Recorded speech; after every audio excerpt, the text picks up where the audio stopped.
기도합니다. 아멘.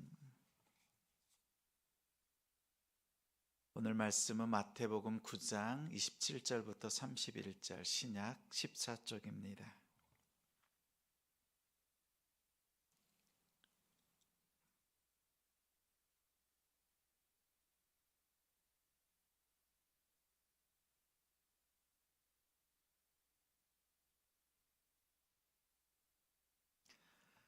마태복음 9장 27절부터 31절 신약 14쪽 같이 읽겠습니다.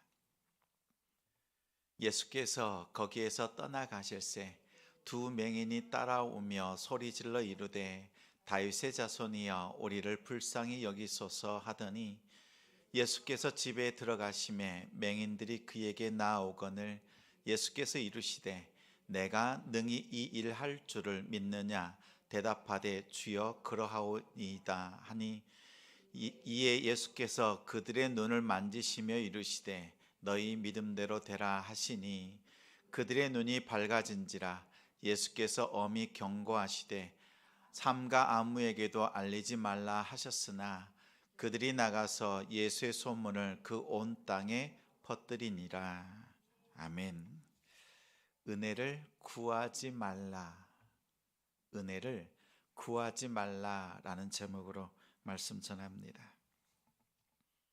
우리 속담에 밑빠진 독에 물 붓기라는 것이 있습니다.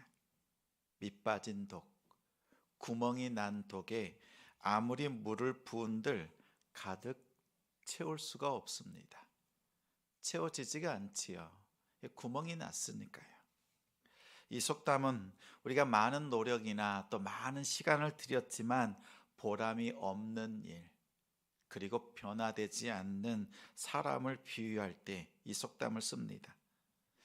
이렇게 밑빠진 독, 구멍난 독에 물을 채우는 방법이 있지요. 있어요. 논리적으로는 있어요. 밑으로 빠지는 것보다 더 많은 물을 채우면 채울 수 있지요. 근데 그것도 잠깐이지요. 조금만 지나고 나면 금세 물이 다 새버리고 맙니다. 아무리 공부해도 머리가 채워지지 않습니다. 아무리 열심히 해도 호주머니가 채워지지 않지요. 경제적인 상황이 좋아지지 않는 우리의 상황을 만날 때도 있어요. 아무리 가르쳐도 자녀들의 마음이 채워지지 않고 성숙하지 못하는 우리 자녀들을 볼 때도 있습니다. 성품이 달라지지 않아요. 또 아무리 믿음을 가지고 살아도, 믿음을 외쳐도 거룩한 사람이 되지를 않습니다.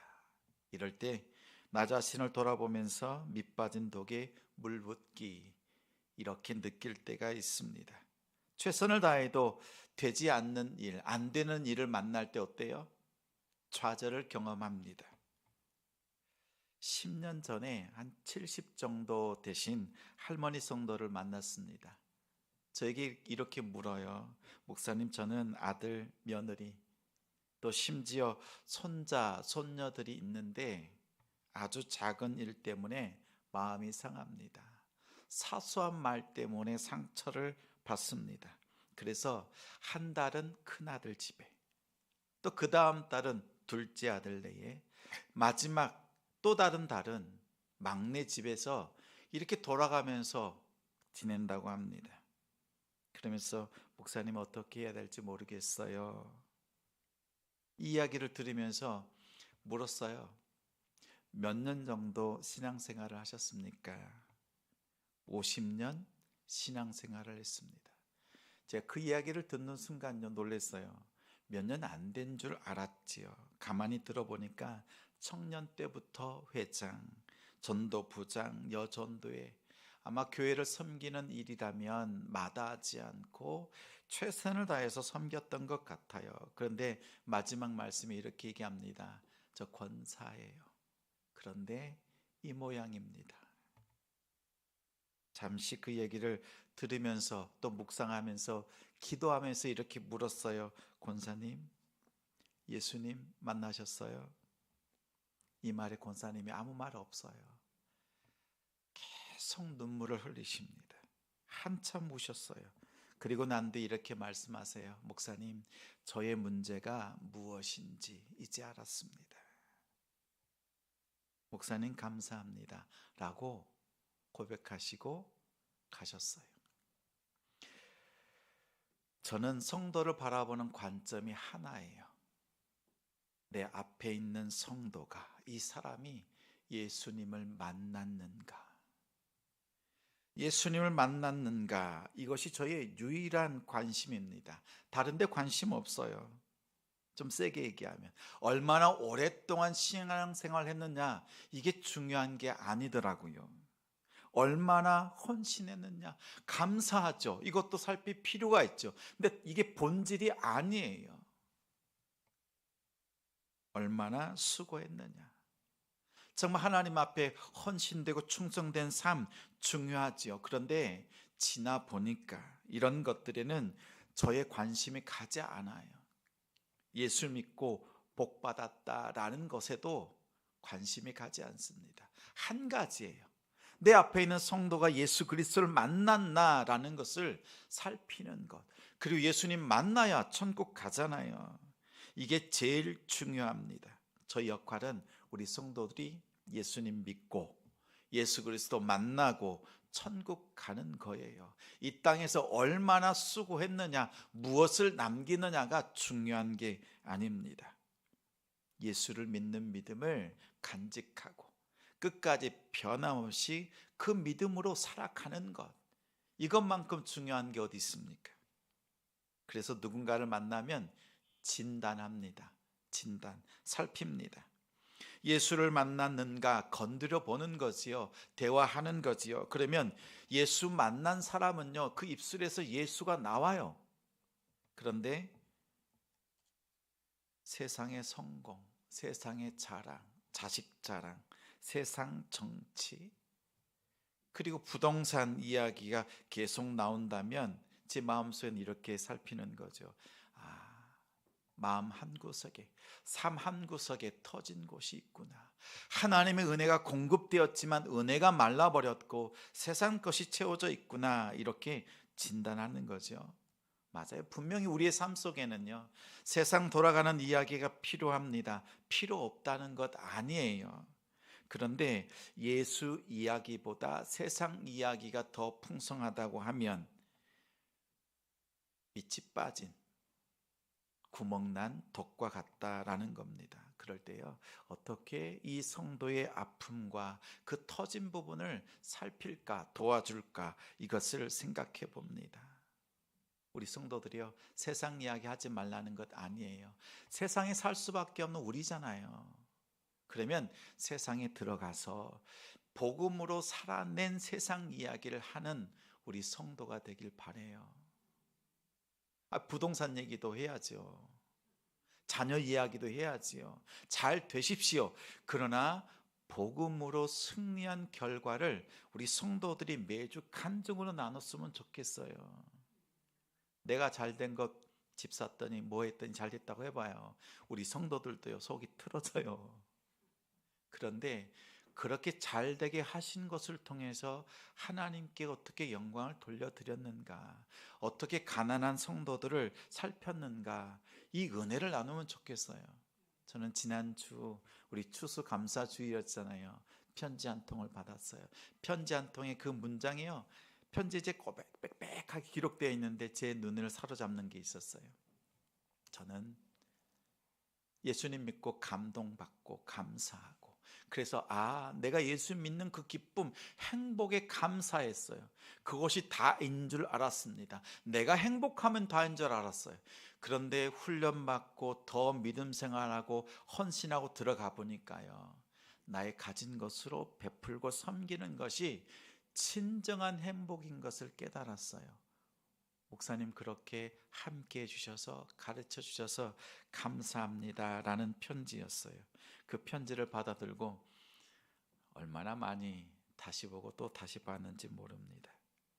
다시 한번 기억했지요.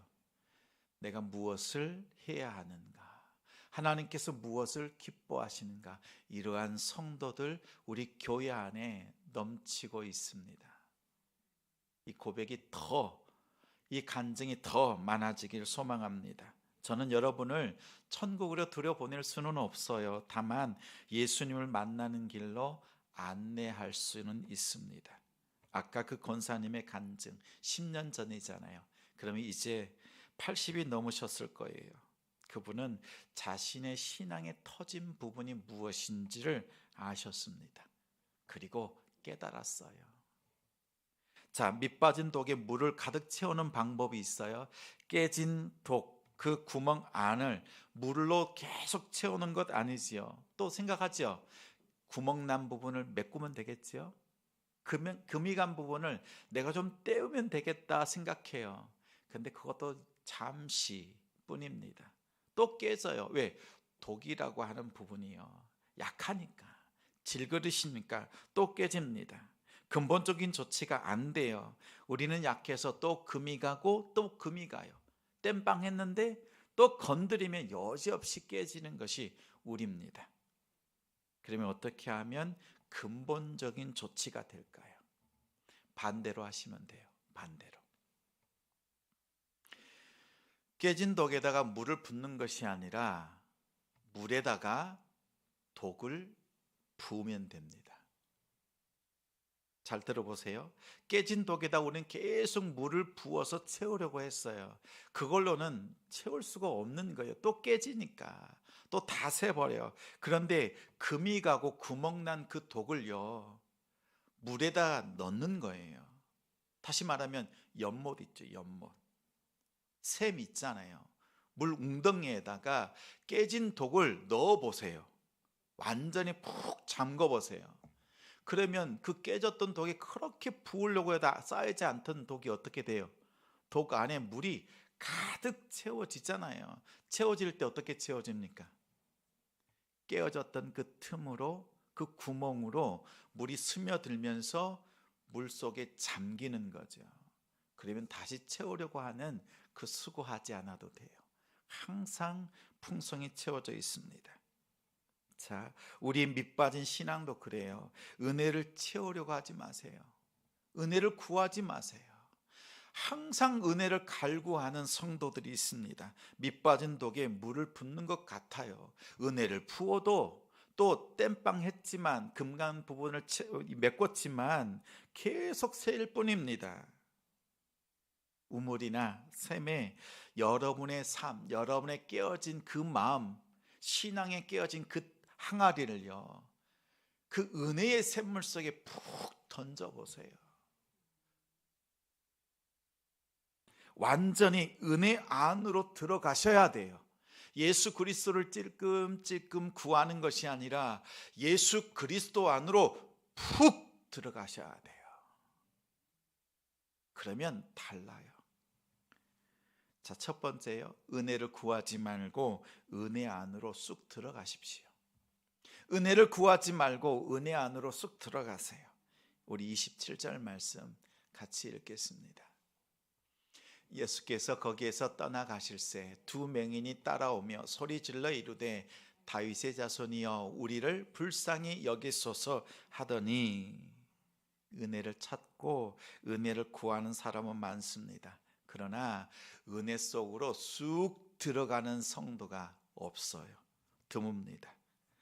오늘 말씀에 나오는 두 소경은 밑빠진 부분이 있지요. 자기 인생에 도저히 스스로 채울 수 없는 부분이 있어요.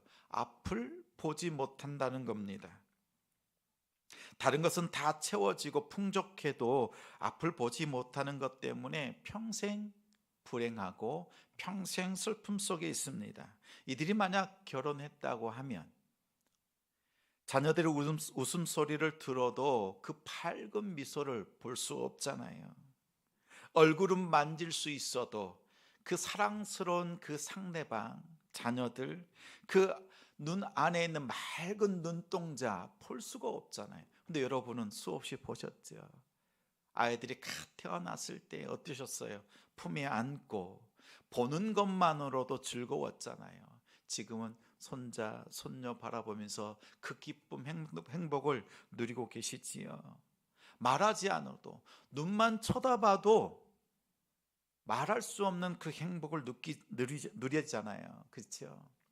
그런데 이 소경 둘은요, 그 행복을 모르는 거예요. 말로는 들어서 알죠. 들어서는 알아요. 그러나 직접 그 행복을 누려볼 수는 없었습니다. 앞을 보지 못한다는 것은 그들에게는 밑빠진 부분이었습니다. 그들은 예수님을 향해서 외쳐요. 우리를 불쌍히 여기소서. 자, 보십시오. 이 두 성경이 아주 지혜로웠어요. 내 눈을 보게 해 주십시오 라고 말하지 않아요. 우리를 불쌍히 여겨주소서.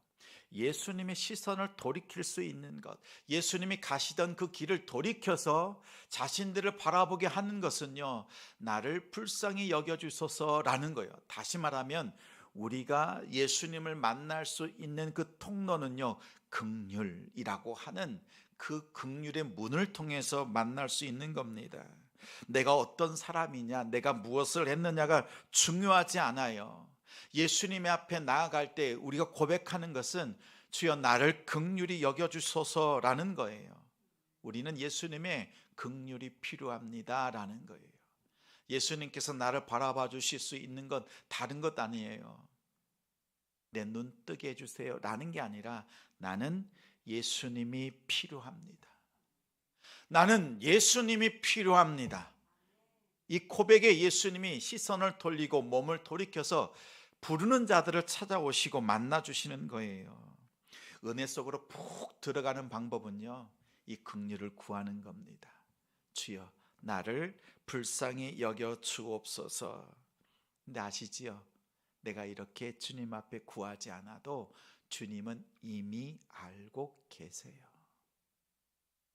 우리가 주님 앞에 구하지 않아도 주님은 이미 알고 계세요. 자, 앞을 보지 못하는 것이 나의 단점이었어요. 터진 곳이었어요. 은혜 받지 못하는 것들이었지만 이 소경, 나의 이 단점 때문에 예수님께 긍휼을 구할 수 있게 된 거예요. 그러면 이거 단점인가요?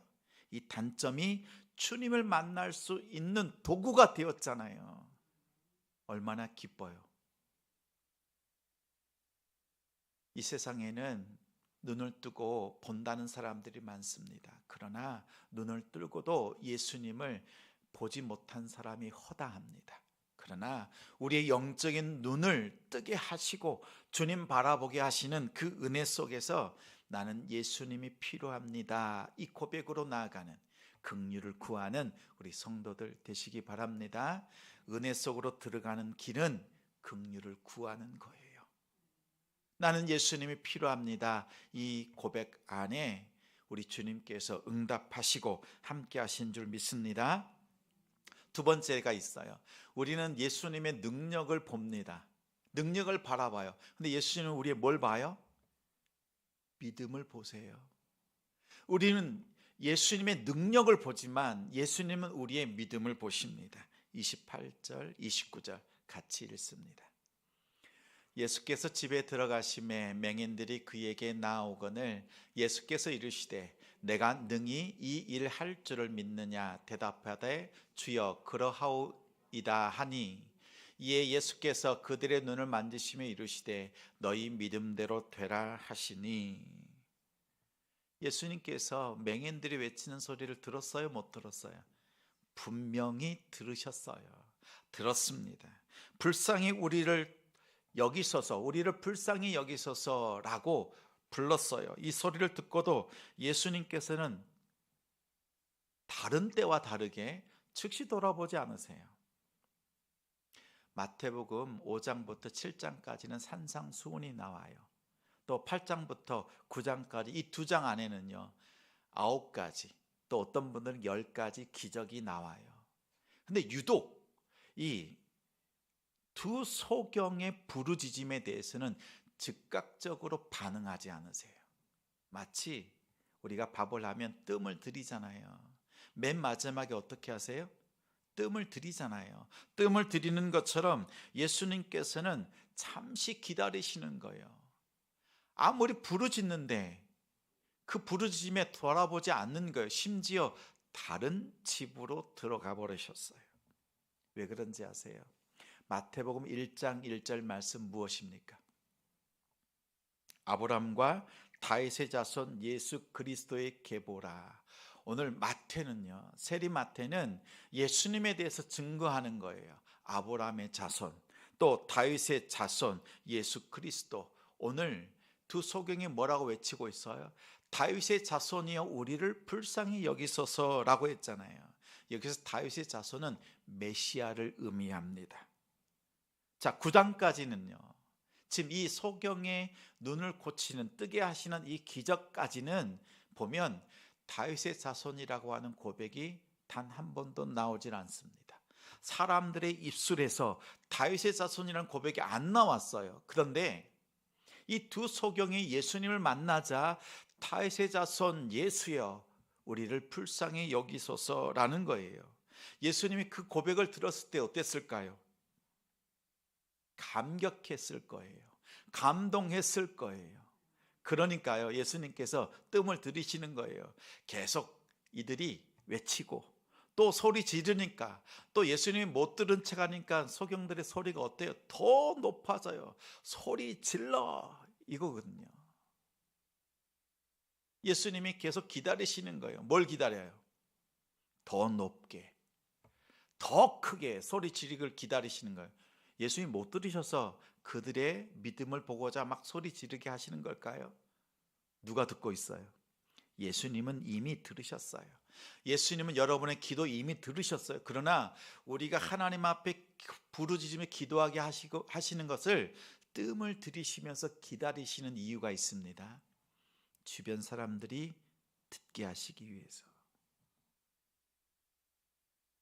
이 소경 둘이요, 다윗의 자손 예수여 우리를 불쌍히 여기소서. 주변에 많은 사람들이 듣잖아요. 아, 이분이 누구냐? 다윗의 자손이시다, 메시아시다, 그리스도시다.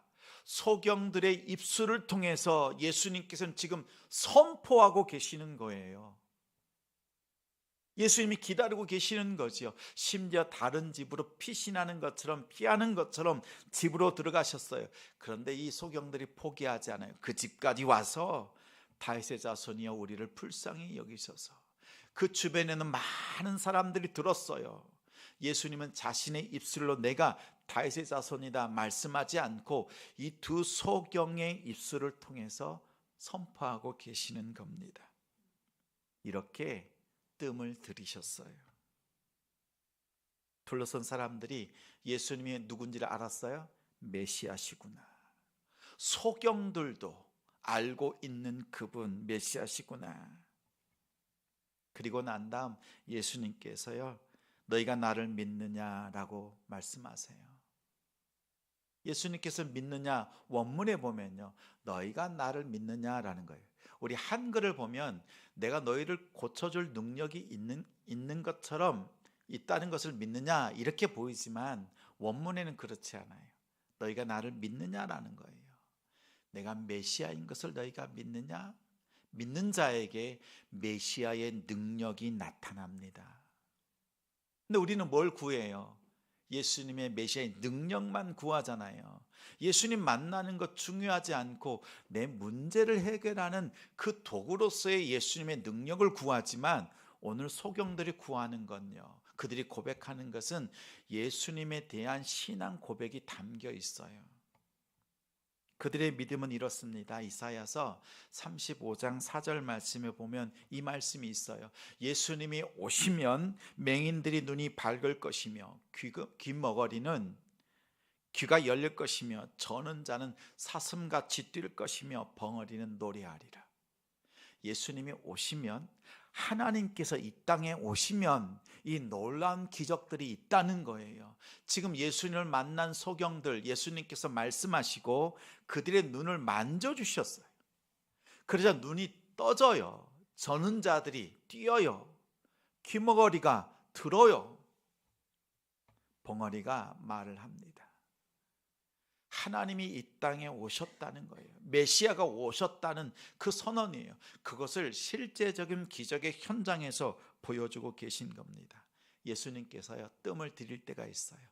우리로 하여금 더 기도하게 하시고 또 기도하게 하시고 철저하게 엎드리게 하시는 때가 있어요.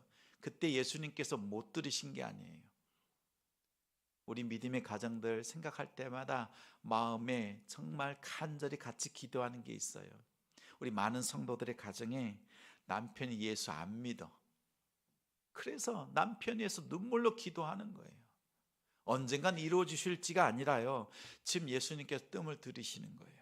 여러분의 기도를 같이 듣고 정말 하나님의 놀라운 역사들이 어떻게 일어나는가 우리 간절히 부르짖는 그 기도를 들으시고 지금 뜸을 들이시고 계시는 상태인 거예요. 우리가 포기하면 안 되겠지요. 예수님께서 피신하는 것처럼 피하는 것처럼 다른 집으로 들어가셨지만 그 집까지 쫓아가서 다윗의 자손 예수여, 우린 예수님이 필요합니다, 이 고백을 하면서 주님 앞에 나아가길 바랍니다. 예수님이 기다리시는 거예요. 우리가 간절히 정말 참된 믿음으로 그 자리까지 나오도록 우리를 부르시는 거예요. 기다리시면서 부르시는 거예요. 우리가 포기하면 역사가 없어요. 끝까지 포기하지 마시고 믿음으로 고백하며 나아가길 바랍니다. 예수님의 정체를 분명히 알아야 돼요. 예수님의 능력을 구하기보다 먼저 예수님이 어떠한 분이신지를 알고 선포하십시오. 그러면 우리의 믿음의 고백에 예수님의 능력이 우리의 삶을 바꾸십니다. 예수님의 정체가 무엇인지 제대로 고백하고 선포하십시오. 그리고 그 능력이 나의 삶을, 우리의 가족을, 우리의 교회를 놀랍게 변화시켜 주실 줄 믿습니다. 자, 세 번째가 있어요. 그러면 그 결과가 있지요. 예수님을 찾던 자들이 예수님을 전하는 자들이 됩니다. 예수님을 찾던 자들이 예수님을 전하는 자들이 돼요. 30절 31절 같이 읽어요. 그 눈들이 밝아진지라 예수께서 엄히 경고하시되 삼가 아무에게도 알리지 말라 하셨으나 그들이 나가서 예수의 소문을 그 온 땅에 퍼뜨리니라. 두 소경의 문제가 해결되었어요. 예수님께서 만져주셨고 예수님께서 말씀해 주셨어요. 특별한 게 있지요. 아까 말씀드린 것처럼 8장, 9장에는 10가지의 기적이 나와요. 근데 예수님께서 대부분 말씀으로 치료하셨어요. 그런데 이 두 소경의 눈은 직접 하나님이신 예수님께서요, 그들의 눈을 만져주세요. 하나님이신 예수님께서 소경들의 눈을 직접 만져주세요. 그리고 말씀해 주세요. 그러자 그들의 눈이 즉시 떠졌습니다.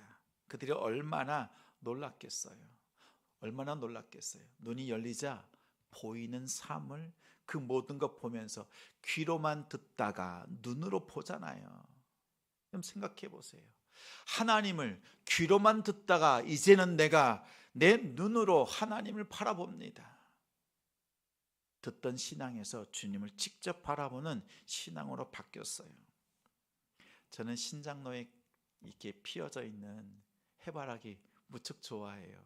어렸을 때 길 가잖아요. 신장로 길 가보면 부모님이 그 해바라기 씨를 뿌려서 막 자라거든요. 어렸을 때 보니까요, 해바라기가 엄청 커 보였어요. 그 해바라기가 막 이렇게 큰 얼굴이 있잖아요. 그 앞에 있는 걸 너무 좋아했습니다. 그리고 장독대에 있는 국화, 하얗게 또 붉게 피어있는 국화, 학교를 걸어가는 그 길에, 그 신장로 그 길에요, 코스모스가 쫙 피어 있어요. 가을이 되면 얼마나 좋은지 몰라요. 그 색감 말로 표현할 수가 없지요. 그런데 이러한 것을 보면서도 그 감격을 누리지 못하는 사람들이 있죠. 색맹, 색깔을 구별하지 못하는 사람들이 있어요.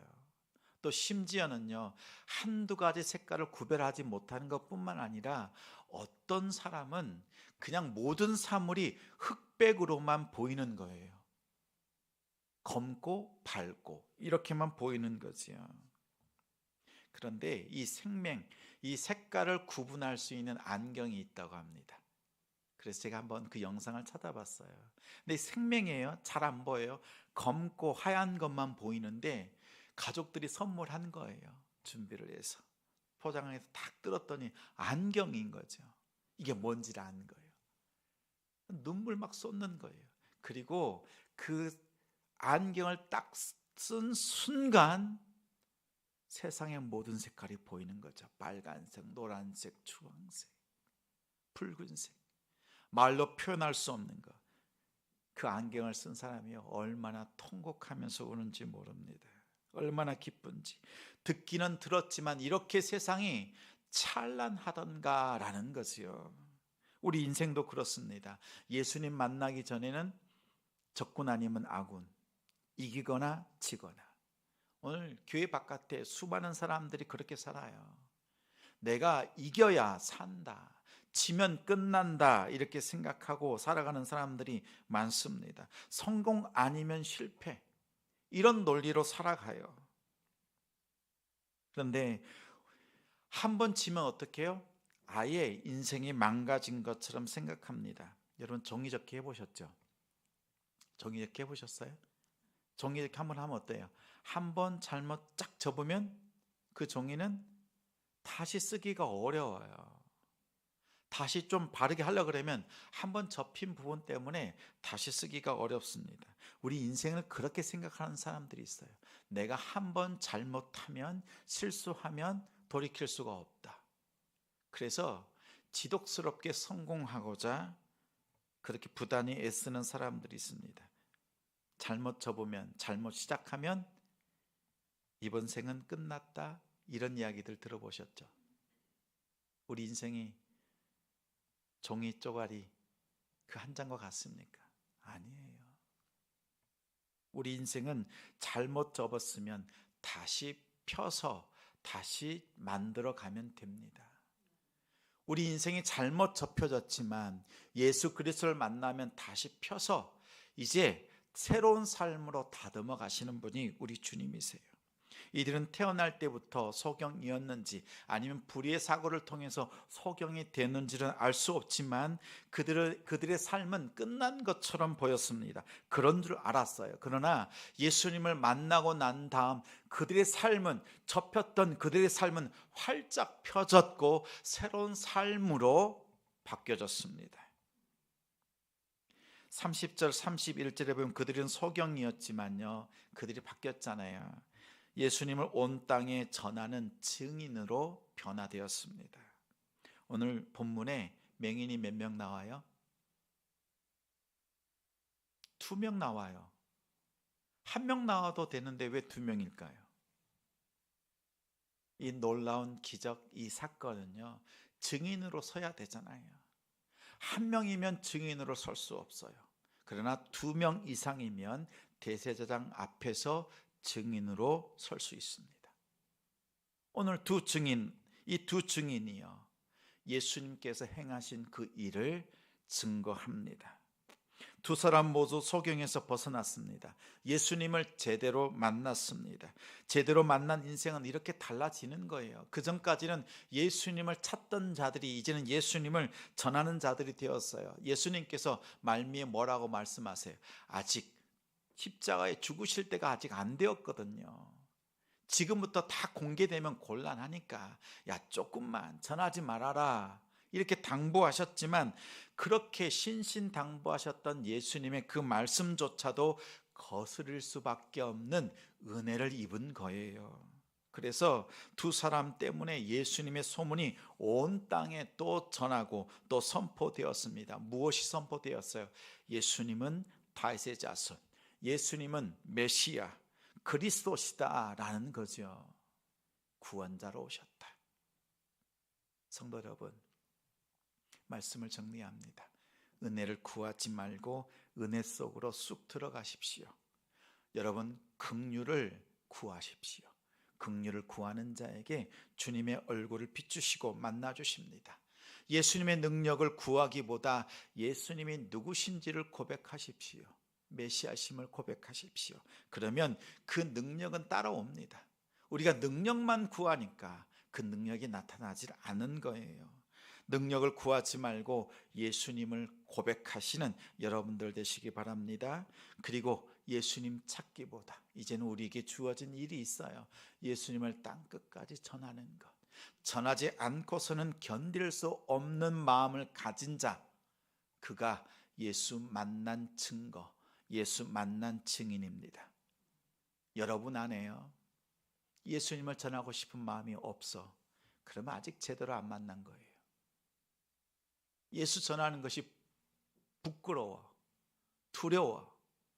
그러면 아직 제대로 만나지 못한 거예요. 제대로 만나면 오늘 본문에 있는 두 소경처럼 바뀝니다. 찾던 자들이 예수님을 전하지 않고서는 견딜 수 없는 땅끝까지 살아간 두 명의 증인. 이 두 명의 증인이라고 하는 것은 요한계시록에서 교회를 의미합니다. 성도를 의미해요. 복음을 전하지 않고서는 견딜 수 없는 성도, 또 그러한 믿음의 공동체, 우리가 교회가 되기를 소망합니다. 은혜를 구하지 말고 은혜 속으로 예수 그리스도 안으로 쑥 감기십시오. 그 은혜 속에서 믿음으로 살아가는 우리 성도들 가정이 되시기를 주님의 이름으로 축원합니다. 축원합니다. 우리 함께 찬양하며 기도하겠습니다.